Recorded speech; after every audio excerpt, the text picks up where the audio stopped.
We will now discuss some important methods that are used in psychology for research purposes. Psychologists use a variety of methods to collect data like observation, experiment, correlation, survey, psychological testing, and case study. We'll be discussing all 6 of these individually now.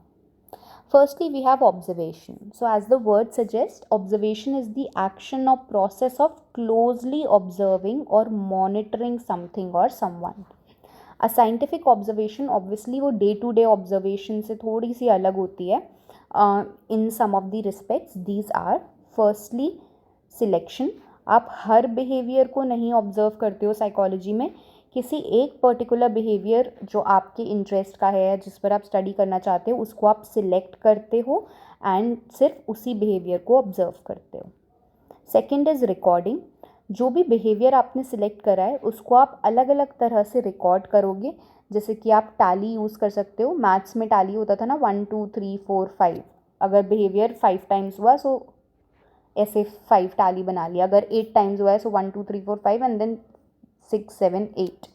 इस तरह से आप tally के forms में अपना data record कर सकते हो जब भी वो हो रहा है.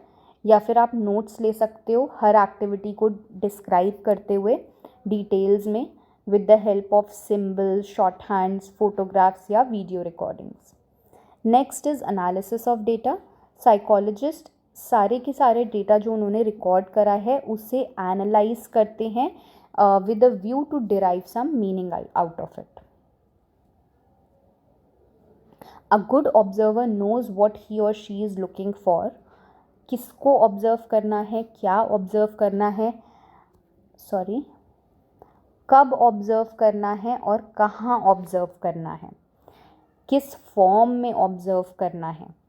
ठीक है, जो भी डेटा आपको रिकॉर्ड करना है, जिस भी डेटा को स्टडी करना चाहते हो, उसको किस तरह से करना है ऑब्जर्व, उसकी सारी इन्फॉर्मेशन या सारी नॉलेज एक अच्छे ऑब्जर्वर को होती है.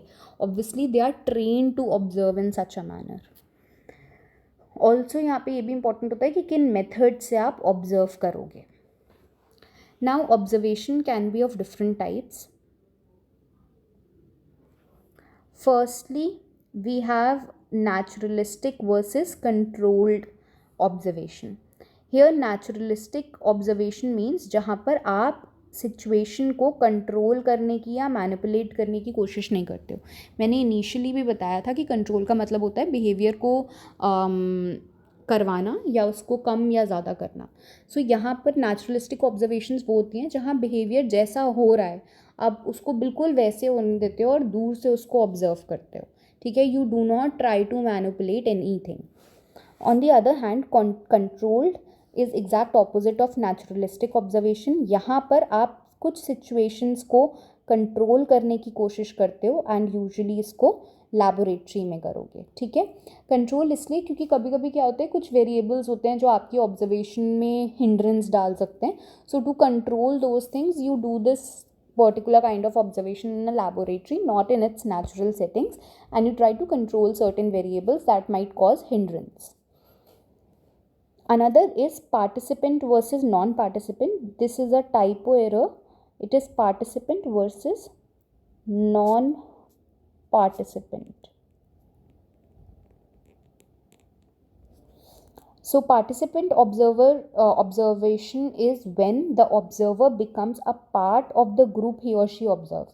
So अगर मान लो मैं एक स्टूडेंट्स के ग्रुप को ऑब्जर्व करना चाहती हूँ, सो मैं उनके बीच में जाके एक स्टूडेंट बन जाऊँगी एंड मैं सारे स्टूडेंट्स का बिहेवियर फिर ऑब्जर्व करूँगी.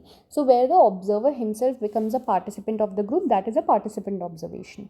अ non participant observation happens when the observer observes the group from a distance. दूर से ऑब्जर्व करते हैं एंड जो भी एक्टिविटी हो रही है उसके नेचुरल फ्लो को नहीं बिगाड़ते हैं, उसमें इंडल्ज नहीं करते हैं, एज इट इज़ उसको ऑब्जर्व करते हैं. Now what are the advantages and disadvantages of observation. The advantage of this method is that it studies behaviour in its natural settings. However इसमें मेहनत बहुत लगती है, बहुत टाइम कंज्यूम होता है एंड ऑब्वियसली जो बंदा ऑब्जर्व कर रहा है उसके अपने बायसेस आ सकते हैं. ठीक है। हो सकता है आपको कोई एक पर्टिकुलर पर्सन पसंद हो और दूसरा पर्सन ना पसंद हो, तो आपकी ऑब्जर्वेशन या रिजल्ट पर इस चीज़ का इफेक्ट पड़े। To control observer bias, the observer should record the behavior as it happens and should not interpret the behavior at the time of observation itself. So इस observer bias को control करने के लिए हम क्या कर सकते हैं कि आप जब observe कर रहे हो तब interpret ना करो, जब आप ऑब्जर्व कर रहे हो तब सिर्फ ऑब्जर्व करो और जैसा हो रहा है एग्जैक्ट वैसा का वैसा उस चीज़ को अपने पास रिकॉर्ड कर लो। बाद में आप जा कर के उसको ऑब्जर्व कर सकते हो when you are in a better head space और with the help of someone senior, someone more experienced, आप उनकी हेल्प से इंटरप्रेट कर सकते हो to control observer bias. Next type of method is experimental method. Experiments are generally conducted to establish cause and effect relationships. जब भी हमें दो वेरिएबल्स, दो इवेंट्स के बीच में या दो से ज़्यादा चीज़ों के बीच में कॉज एंड इफ़ेक्ट रिलेशनशिप को इस्टेब्लिश करना होता है या उसको समझना होता है कि किस चीज़ की वजह से क्या हो रहा है, तब हम एक्सपेरिमेंट्स का यूज़ करते हैं। It is carefully regulated procedure in which changes are made in one factor and its effect is studied on another factor while keeping other related factors constant. So इसको मैं ऐसे समझाती हूँ कि मान लीजिए तीन चीज़ें हैं A, B और C, ठीक है। मुझे इन दोनों पे स्टडी करनी है, ठीक है। So what can I do is, what I can do is that मैं A को चेंज करके देख सकती हूँ, ठीक है।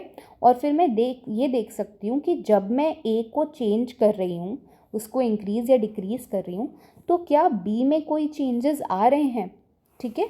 So what you do is that you make changes in one factor and उसका क्या इफेक्ट हो रहा है दूसरे फैक्टर पे, बी फैक्टर पे, उसको आप स्टडी कर सकते हो। अब यहाँ पर सी का क्या रोल है? सी कुछ एक्स्ट्रा चीज़ हो सकती है जो साथ में बी को इफेक्ट कर रही है। So what I can do is that I can try to control this see so that I can see the exact effect of or the only effect of A on B और किसी चीज़ का effect ना आए, ठीक है। So you manipulate one variable, you see its effect on another variable and you control some variables that are not related to your study. So based on this only, variables can be of three types. Variable is anything that varies or that can take different values or it changes, okay, जिसको आप measure कर सको वो variable है। अब यहाँ पर ये ध्यान रखना है, कोई भी ऑब्जेक्ट खुद में वेरिएबल नहीं होता बट उसके एट्रीब्यूट्स होते हैं। For example a room is not variable but the height, the width, the length of a room is variable, ठीक है। हर रूम की हाइट, विड्थ, लेंथ अलग अलग हो सकती है ना। So these are variable. Anything that can take different values is a variable. So किसी भी चीज़ के attributes variables होते हैं, वो चीज़ खुद में variable हो सकता है ना हो। Now variables can be of three types as I said. IV or independent variable is the variable that is manipulated or altered. DV or dependent variable is the variable जिस पर आप देखते हो कि क्या IV को चेंज करने से इस पर कोई इफ़ेक्ट आया है, या IV के चेंजेस से जिस वेरिएबल पे इफ़ेक्ट आते हैं उसको हम DV बोलते हैं या डिपेंडेंट वेरिएबल बोलते हैं।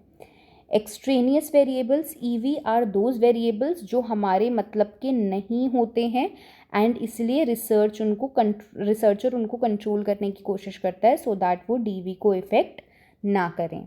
सो फॉर एग्जाम्पल से I want to study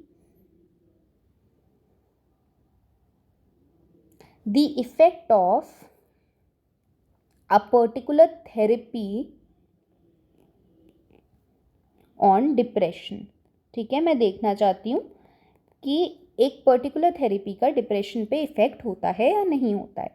so what I can do is कि मैं कुछ लोगों को ये थेरेपी दूंगी और कुछ लोगों को थेरेपी नहीं दूंगी। ऑब्वियसली मेरे सारे पार्टिसिपेंट्स ऐसे होंगे जिनको डिप्रेशन है, ठीक है, and I will see that whether this therapy is working on the depression of these participants और not. So what I can do is I can divide, say I have taken 10 people in my study, I can divide this in the group of 5 and 5. 5 लोगों को मैंने ये therapy दी है और 5 लोगों को therapy नहीं दी है. Now after some time I can check their levels of depression and I can see कि क्या ये जो फर्स्ट ग्रुप वाले हैं जिनको थेरेपी मिली है इनका डिप्रेशन का लेवल कम हुआ है as compare to these people.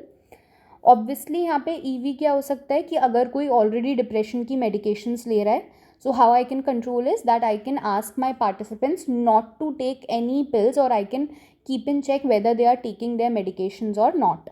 I will make sure that they do not take their medication, because फिर medication का direct effect भी हो सकता है डिप्रेशन पे, और हो सकता है हमें थेरेपी मतलब वो हिंडर करे और गलत रिजल्ट्स आ जाएं आपके. सो इस केस में आपकी थेरेपी आईवी है क्योंकि आप इसको मैनिपुलेट कर रहे हो, इसको चेंज कर रहे हो. आप इस थेरेपी का इफेक्ट देख रहे हो किस पे, डिप्रेशन पे. तो डिप्रेशन आपका डीवी हो गया, और जो मेडिसिन्स थी एंटी डिप्रेसेंट्स जिनको मैंने कंट्रोल किया वो आपका ईवी हो गया. Now experimental and control groups. As I said कि मान लो मैंने 10 लोग लिए थे, मैंने उनको 2 ग्रुप्स में डिवाइड किया, 5 and 5. ठीक है. So one of these is the experimental group, another is the control group. Experimental group वो होता है जिस ग्रुप के मेंबर्स को आप आईवी से एक्सपोज करते हो. यानी कि मैंने कहा था कि मैंने एक ग्रुप को थेरेपी दी है और दूसरे ग्रुप को थेरेपी नहीं दी है. सो जिस ग्रुप को मैंने थेरेपी दी है, यानी कि जिसको आईवी दिया है, ये मेरा एक्सपेरिमेंटल ग्रुप हो गया. कंट्रोल ग्रुप कंपैरिजन के लिए रखा जाता है सो दैट हम कंपेयर कर सकें, एंड इसको एक्सपेरिमेंटल ग्रुप की तरह ही ट्रीट करते हो, एक्सेप्ट द फैक्ट कि इनको मैनिपुलेटेड वेरिएबल नहीं दोगे. यानी कि आपका ट्रीटमेंट दोनों ही इन 5 लोगों के साथ और इन 5 लोगों के साथ सेम होगा, your behaviour will be same, बस आप इनको ये थेरेपी नहीं दोगे. ठीक है. सो जिस ग्रुप को आईवी नहीं दिया जाता है वो आपका कंट्रोल ग्रुप होता है. Experiments generally involve one or more experimental groups and one or more control groups. Except for the experimental manipulation, other conditions are kept constant for both experimental and control group, as I told you. One attempts to control all these relevant variables which can influence the dependent variable.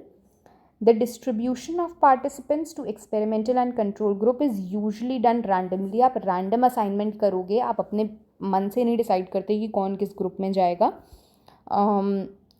And आप random इसलिए भी करते हो so that सबका equal chance हो to get selected for the experimental और control group. Sorry, there is some issue. या to control relevant variables, several techniques can be used. First way to minimize EV, extraneous variable, is to eliminate it thoroughly from the experiment completely.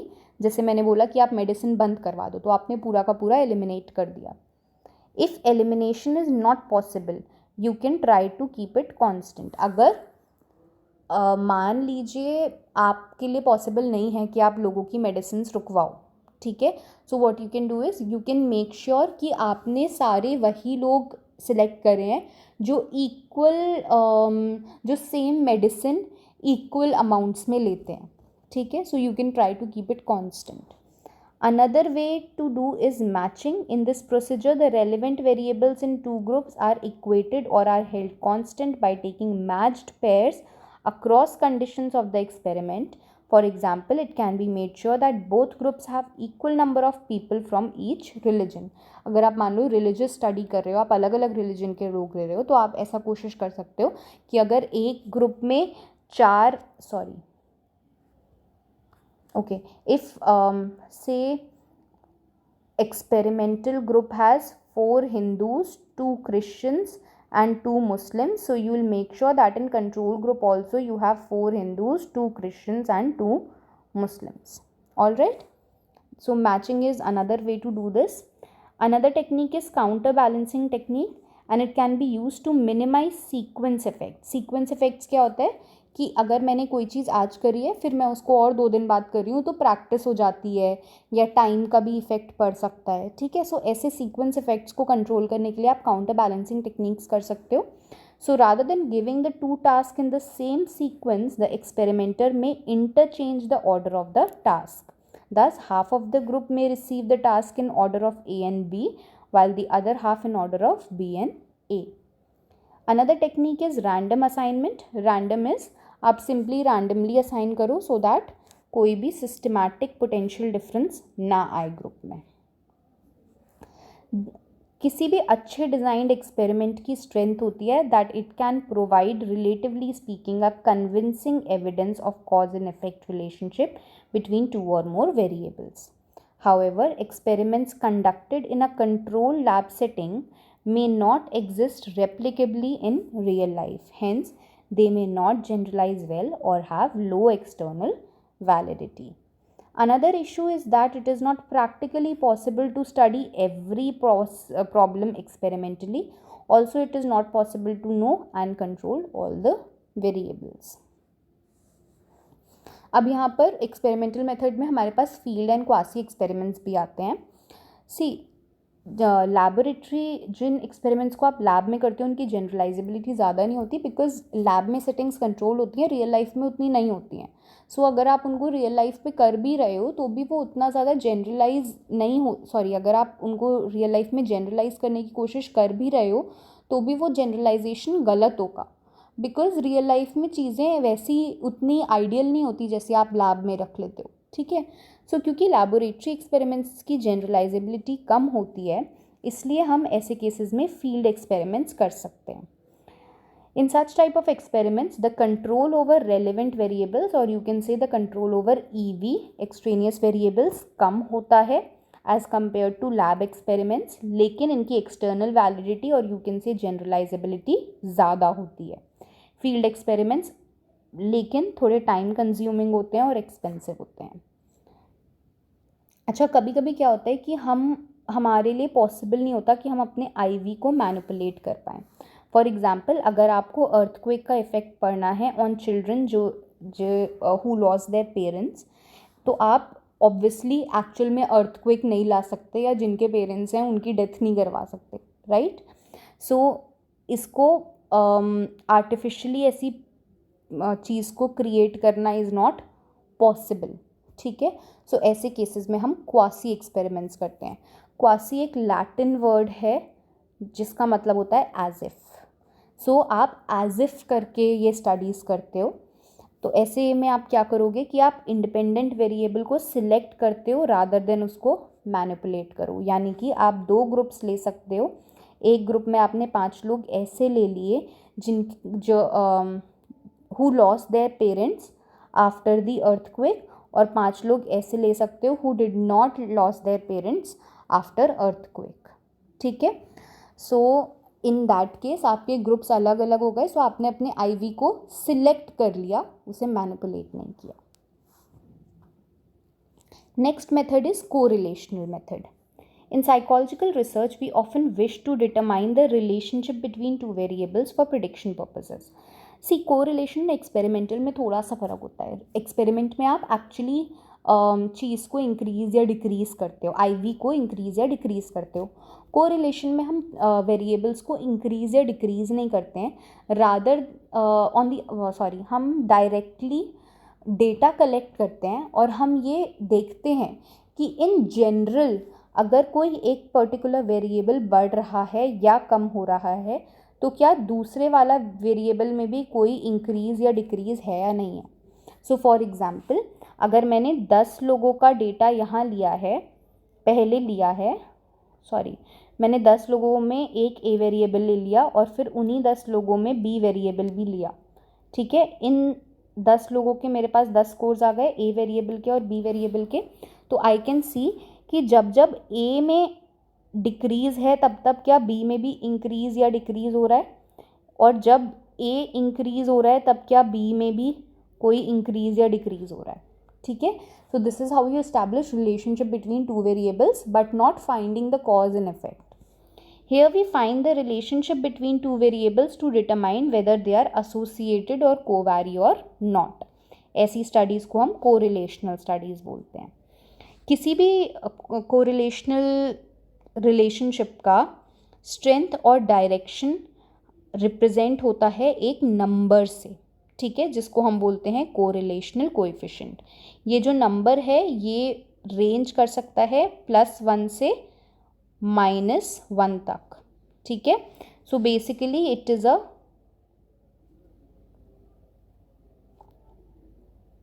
Scale like this that ranges from -1 to +1 और mid में इसके 0 होता है. Again I will make that range for you, +1, -1 and 0. Positive correlation यानी कि 0 से लेके 1 तक अगर आपकी वैल्यू आ रही है कोरिलेशन की, ठीक है, it indicates that as the value of one variable x increases the value of other variable also increases, and when value of one variable decreases a decrease in y also take place. So sorry, if there is a positive relationship, if the value of correlation is positive, that is between 0 and +1, it means कि जब x में increase आ रहा है तब y variable में भी increase आ रहा है, एंड जब x में x डिक्रीज हो रहा है तो आपका y वेरिएबल भी डिक्रीज हो रहा है. ऑन दी अदर हैंड अगर आपकी वैल्यू -1 से 0 के बीच है, यानी कि नेगेटिव कोरिलेशन है या नेगेटिव वैल्यू है, इसका मतलब होता है कि जब x इंक्रीज हो रहा है y डिक्रीज हो रहा है, या फिर जब x डिक्रीज हो रहा है y इंक्रीज हो रहा है. For both positive and negative correlation the strength of association between the two variables increases as we move from 0 to 1. Sign देखो, साइन ये जो प्लस या माइनस का साइन है, इट ओनली टेल्स कि x और y सेम डायरेक्शन में change हो रहे हैं या ऑपोजिट डायरेक्शन में चेंज हो रहे हैं. पॉजिटिव अगर साइन है तो दैट मीन्स सेम डायरेक्शन में हो रहे हैं, और अगर नेगेटिव है तो दैट मीन्स ऑपोजिट डायरेक्शन में हो रहे हैं. लेकिन एसोसिएशन चाहे उल्टा हो, ऑपोजिट हो या सेम हो, वो कितना स्ट्रॉन्ग है ये हमें पता चलता है वैल्यू से, ठीक है. सो ऑब्वियसली 0.85 का मतलब है कि ज़्यादा स्ट्रॉन्ग होगा, 0.25 है मतलब कम स्ट्रॉन्ग होगा, ठीक है, चाहे आगे प्लस हो या माइनस हो, आगे कुछ भी हो. वैल्यू हमें बताती है स्ट्रेंथ और साइन हमें बताता है direction of change. It is also possible that sometimes no correlation may exist between the two variables. ऐसे कोरिलेशन को हम ज़ीरो कोरिलेशन कहते हैं. यूजुअली दो चीज़ों के बीच में ज़ीरो कोरिलेशन आना बहुत मुश्किल, बहुत कभी कभी ही ऐसा होता है, बट अगर ज़ीरो के आसपास भी है, अप्रॉक्सीमेशन भी है, तो भी हम उसे ज़ीरो कंसिडर कर लेते हैं. जैसे कि वैल्यू ऑफ -0.2 और +0.03, ठीक है, अगर बहुत ज़ीरो के आसपास है तो भी हम उसे ज़ीरो ही कंसिडर करते हैं. This indicates that no significant relationship exists between two variables or the two variables are unrelated. Next we have survey method. Survey research came into existence to study opinions, attitudes and social facts. Their main concern initially was to find out the existing reality or baseline. So they were used to find out facts like literacy rate, political or religious affiliations, attitude towards a certain change, income level, etc. Survey research में काफ़ी अलग अलग techniques को use किया जाता है to collect information. The very first one is personal interview. Interview you all know, सामने बैठ करके किसी का इंटरव्यू लेना, ठीक है. हाँ, इंटरव्यू का मेन पर्पस क्या होता है? To collect information, opinion and attitude, and कि कोई बिहेवियर किस रीज़न से हो रहा है, etcetera. Usually it is conducted face to face, पर कभी कभी इंटरव्यू ऑन फोन भी हो सकता है. Now personal interview can either be structured और स्टैंडर्डाइज्ड और अनस्ट्रक्चर्ड या नॉन स्टैंडर्डाइज्ड. स्ट्रक्चर्ड का सिंपली मतलब होता है कि क्वेश्चंस आपके पहले से तैयार होते हैं, एक सर्टेन सेट ऑफ क्वेश्चंस होते हैं, आप वही पूछते हो, ठीक है. And the questions always go from general to specific. आप पहले जनरल क्वेश्चंस करोगे, उसके बाद स्पेसिफिक क्वेश्चंस करोगे. Unstructured, the spelling here is wrong, unstructured या नॉन स्टैंडर्डाइज्ड इंटरव्यूज़ वो होते हैं जिसमें कोई सेट नहीं होता है प्रोसीजर क्वेश्चंस का कि आपको यही क्वेश्चंस पूछने हैं etcetera. It goes with the conversation, ठीक है। आपने एक चीज़ पूछी, उसमें से जो निकल कर आया उस पर आपका नेक्स्ट क्वेश्चन बन गया, उसमें से जो भी आंसर निकल कर आया उसके बेसिस पे आपका नेक्स्ट क्वेश्चन हो गया। So it flows like a conversation and it is not a set instructions that you have to follow कि नहीं पहले यही क्वेश्चन करना है, उसके बाद सेकंड यही होगा, थर्ड यही होगा। It is not like that, ठीक है। सो आपका इंटरव्यू दोनों में से किसी भी तरह का हो सकता है। ऑल्सो आपके पास कितने पार्टिसिपेंट्स हैं और कितने इंटरव्यूअर्स हैं, यानी कि कितने लोगों का इंटरव्यू हो रहा है और कितने इंटरव्यू ले रहे हैं, उसके बेसिस पे 4 कॉम्बिनेशंस बन सकते हैं इंटरव्यू के। इंडिविजुअल टू इंडिविजुअल, सिंपली एक पर्सन का इंटरव्यू ले रहा है, यानी कि एक इंटरव्यूअर है और एक इंटरव्यूई है। इंडिविजुअल टू ग्रुप का मतलब है एक इंटरव्यूअर है, वो एक साथ में 4-5 लोगों का इंटरव्यू ले रहा है। ग्रुप टू इंडिविजुअल का मतलब होता है कि 4-5 लोग या एक पैनल मिलकर के एक पर्सन का इंटरव्यू ले रहे हैं। And group to group is कि 4-5 लोग मिलकर एक साथ 4-5 लोगों का इंटरव्यू ले रहे हैं। The interview method helps in obtaining in depth information, flexible होता है, अडेप्टेबल होता है टू इंडिविजुअल सिचुएशंस, एंड जहाँ पर कुछ भी काम नहीं करता है वहाँ पे इंटरव्यू काम करता है, ठीक है। It can be used even with children and non literate persons. An interviewer can know whether the respondent understands the question and can repeat the questions also. अगर आपको पता चल रहा है कि इंटरव्यू आपका क्वेश्चन नहीं समझ पा रहा है तो आप उसको किसी और तरह से पुट कर सकते हो या फिर से बोल सकते हो। हाउएवर इंटरव्यू में टाइम लगता है, कई बार एक ही इंसान से इंफॉर्मेशन निकालने में 1-1 घंटा या उससे ज़्यादा भी हो सकता है, and it is obviously because of that not cost effective. Survey method का दूसरा तरीका होता है कि आप क्वेश्चनर्स की हेल्प से सर्वे करो। सबसे ज़्यादा कॉमन तरीका है ये, सिंपल है, वर्सेटाइल है एंड लो कॉस्ट होता है to collect information in a survey. Questionnaire में usually there is a predetermined set of questions. It is in some ways like a highly structured interview. Generally 2 तरह के questions पूछे जाते हैं questionnaire में, open ended या closed ended.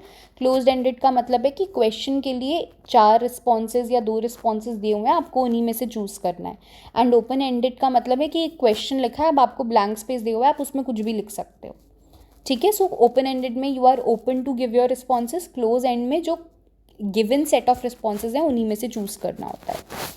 The questionnaire is used for collecting background and demographic information about past behavior, attitudes and opinions, knowledge about a particular topic, and expectations and aspirations of the persons. Sometimes a survey is conducted by sending the questionnaire by mail. कभी कभी आप सर्वे mail के through भी क्वेश्चनाइज भेज कर सकते हो, but mail questionnaire में प्रॉब्लम ये होती है कि ज़रूरी नहीं है हर कोई रिस्पॉन्ड करे, so there is usually a poor response from the respondents. इसके सिवा टेलीफोनिक सर्वेज भी होते हैं, टेलीफोन पे आप सर्वे कर सकते हो, इससे आपका टाइम रिड्यूस हो जाता है, लेकिन क्योंकि रिस्पॉन्डेंट इंटरव्यूअर को जानता नहीं होता है इसलिए कई बार हो सकता है वो कोऑपरेट ना करें, आंसर करने में रिलक्टेंट हो, या वहीं बस टाइम पास करने के लिए कुछ भी आंसर दे दिया, सुपरफिशियल आंसर्स दे दिए। Also there is a possibility that those responding may differ from those not responding. हो सकता है कि कुछ एक पर्टिकुलर एज ग्रुप के लोग हैं जो रिस्पॉन्ड कर रहे हैं और कुछ एक पर्टिकुलर एज ग्रुप के लोग हैं जो नहीं कर रहे हैं। प्रॉबली जो लोग अपने पीक यंग एज में हैं, जो लोग अभी वर्क कर रहे हैं या कॉलेजेस में, वो नहीं रिस्पॉन्ड करेंगे, बट जो 60-65 अबव हैं जिनके पास प्रॉबली थोड़ा ज़्यादा टाइम होता है वो रिस्पॉन्ड कर रहे हैं, ठीक है। सो एज के बेसिस पे, जेंडर के बेसिस पे, इनकम लेवल के बेसिस पे, एजुकेशन लेवल्स के बेसिस पे हो सकता है there is a certain group that is responding and a certain group that is not responding. This will lead to very biased kinds of results. After survey method we have psychological testing. Psychologists ने बहुत अलग अलग तरह के test बनाए हैं to assess various psychological phenomena. A psychological test is standardized and objective, which is used to assess an individual's standing in relation to others or on some mental or behavioral characteristic. यानी कि in general जो लोगों में कोई चीज़ है एक average level पर, उसके कंपैरिजन में एक पर्सन का कोई भी एट्रीब्यूट ज़्यादा है, कम है या एवरेज पर ही है, वो हमें पता चल जाता है इन टेस्ट की हेल्प से. These tests are used for various purposes like personal selection, placement, training, guidance, diagnosis, etc. अलग अलग कॉन्टेक्स्ट में यूज़ कर सकते हो, like educational institutions, guidance clinics, industries, defence establishments, etcetera. Objectivity, as I've told you before also, कि it refers to the fact that if 2 or more researchers administer a psychological test on the same group of people, both of them would come up with more or less similar results. किसी भी test को standardise कराने के लिए या standardise करने के लिए ज़रूरी है कि आप आइटम्स को प्रॉपरली एनालाइज करो और रिलायबिलिटी, वैलिडिटी एंड नॉर्म्स को एस्टिमेट करो. रिलायबिलिटी का मतलब है एक ही इंडिविजुअल जब सेम टेस्ट 2 अलग अलग टाइम पर कर रहा है तो उसके स्कोर्स कंसिस्टेंट आएँ या सिमिलर आएँ. ठीक है, इस बेसिस पे रिलायबिलिटी 2 तरह की हो सकती है. टेस्ट रिलायबिलिटी जो टेम्पोरल स्टेबिलिटी के लिए होती है, यानी कि एक टेस्ट है, टेस्ट ए, वो मैंने आज किया है, मान लो मेरा स्कोर आया 65 और उसके बाद मैंने आफ्टर अ वीक किया तब मेरा स्कोर आया 64.5. सो सिमिलर है ऑलमोस्ट स्कोर्स, यानी कि टेम्पोरल स्टेबिलिटी है. टेम्पोरल स्टेबिलिटी यानी कि टाइम के साथ स्टेबल है आपका टेस्ट, सिमिलर रिजल्ट्स दे रहा है विद टाइम. इसके सिवा स्प्लिट हाफ रिलायबिलिटी होती है सेकंड, जो कि इंटरनल कंसिस्टेंसी बनाती है. स्प्लिट हाफ का एज द नेम सजेस्ट कि आप अपने टेस्ट को, मैंने अपने इसी टेस्ट को, अगर इसमें मान लो 10 क्वेश्चंस हैं या 100 क्वेश्चंस हैं, तो मैंने डिवाइड कर लिया. A1 में रखे 50 क्वेश्चंस और A2 में रखे 50 क्वेश्चंस. सो अगर मेरे इन 50 क्वेश्चंस में अबव एवरेज स्कोर आ रहा है तो मेरा इन 50 क्वेश्चंस में भी अबव एवरेज स्कोर आना चाहिए. अगर अलग अलग आ रहा है दैट मीन्स कि इंटरनल कंसिस्टेंसी नहीं है. अगर सिमिलर आ रहा है दैट मीन्स इंटरनल कंसिस्टेंसी है. वैलिडिटी हमें ये बताती है कि अगर एक टूल किसी एक पर्टिकुलर वेरिएबल को बोल रहा है कि हाँ मैं इंटेलिजेंस, कि ये टूल इंटेलिजेंस मेजर करने के लिए, तो कहीं ऐसा तो नहीं कि वो इंटेलिजेंस की जगह क्रिएटिविटी टेस्ट कर रहा हो. ठीक है, अगर ऐसा हो रहा है that means it's not valid. It will be valid only if it measures what it claims to measure. Norms का मतलब है द नॉर्मल और average performance of the group. A test is administered on a large number of students. Their average performance standards are set based on their age, sex, place of residence, etc. This helps us in comparing the performance of an individual student with others of the same group. Now, psychological test can be of different types based on various different measures. अगर हम language के basis पे बात करें तो 3 type के test हो सकते हैं. वर्बल, जिनमें आपके क्वेश्चंस किसी लैंग्वेज में लिखे होंगे, Hindi, English, etcetera. Non verbal test वो होते हैं जिनमें लैंग्वेज या वर्ब, मतलब बेसिकली वर्ड्स का यूज़ नहीं होता है, बट सिम्बल्स या साइंस का यूज़ होता है. ठीक है. एंड परफॉर्मेंस टेस्ट वो होते हैं जिनमें आपको ऑब्जेक्ट्स को, जिनमें कोई वर्ड, कोई सिंबल, कोई लिटरेसी चाहिए ही नहीं, सिंपली आपको ऑब्जेक्ट्स को मूव करना होता है इन अ सर्टेन ऑर्डर. जिस तरह से इंस्ट्रक्शंस होते हैं उसके हिसाब से आपको मूव करना होता है. ये हमारे परफॉर्मेंस टेस्ट होते हैं. अगर एडमिनिस्ट्रेशन के बेसिस पे बात करें तो 2 तरह के टेस्ट हो सकते हैं, इंडिविजुअल और ग्रुप. इंडिविजुअल टेस्ट वो होते हैं जो एक बार में एक ही पर्सन पे किया जा सकता है, और ग्रुप वो होते हैं जो एक बार में आप ज़्यादा लोगों पे कर सकते हो. डिफ़िकल्टी लेवल के बेसिस पे टेस्ट 2 तरह के हो सकते हैं, स्पीड एंड पावर. स्पीड वो होती है जिसमें क्वेश्चंस की डिफ़िकल्टी यूजुअली कम होगी. ठीक है, लेकिन टाइम लिमिट होती है. क्वेश्चंस इजी हैं लेकिन बहुत जल्दी करने हैं, स्पीड से करने हैं. ठीक है, सो टाइम लिमिट है जिसमें आपको आपके क्वेश्चंस को आंसर करना है. पावर टेस्ट वो होते हैं जिनमें यूजुअली जो डिफ़िकल्टी होती है वो इंक्रीजिंग होती है, यानी कि पहले डिफ़िकल्टी कम होगी, बाद में डिफ़िकल्टी, जैसे जैसे आगे बढ़ते जाओगे वैसे वैसे डिफ़िकल्टी इंक्रीज होती जाएगी, ठीक है। सो इंक्रीजिंग लेवल ऑफ डिफ़िकल्टी होती है एंड यूजुअली अच्छा खासा टाइम दिया जाता है। यहाँ पर भी टाइम लिमिट होती है, लेकिन ऐसा नहीं है कि बहुत जल्दी होता है, ठीक है। आपको इनफ टाइम दिया जाता है to answer a particular question. The last method is case study method. In this method, in-depth study को बहुत emphasis दिया जाता है. Researchers focus on cases which can provide critical information or new learning on less understood phenomena.